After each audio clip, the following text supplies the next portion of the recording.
หน้าไฟตลอดหน้าไฟน้าเอาหนีแล้วว่าเอาเลยฮอดใช้หน้าเฮาห้องพี่แล้วจ้ะพี่ร้ายหัวไผซะฮะหัวเลยร้ายหัวเล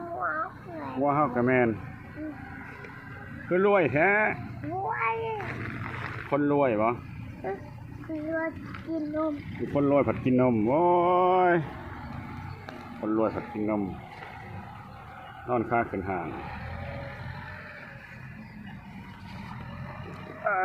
พาตะโลนั่งอยู่เที่ยงหน้าหน่อยนี่แหละพี่น้องเอ้ย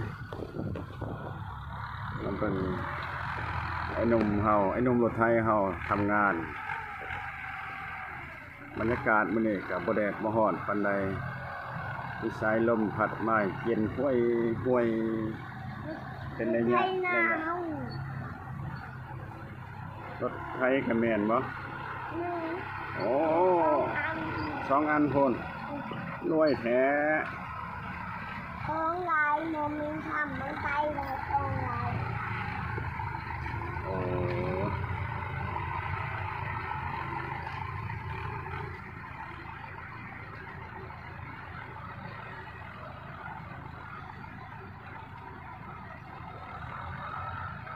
สามีคนเด้อพี่น้องเด้อกสิถ่ายเป็นระยะให้พี่ให้น้องได้เบิ่งได้ชมนำกันเป็นขั้นตอนไป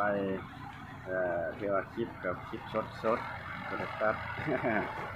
ขอบคุณของมุกขอบใจพี่ๆน้องๆทุกคนที่เขาเบิ่งเขาชมเป็นกำลังอกกำลังใจขอบใจเพื่อนเก่าเพื่อนใหม่เพื่อนไก่ไทยลาวต่างประเทศต่างแดนที่เขาเบิ่งเขาชมน้ำตาโลปรับเนื้อที่หน้าบ๊ายบาย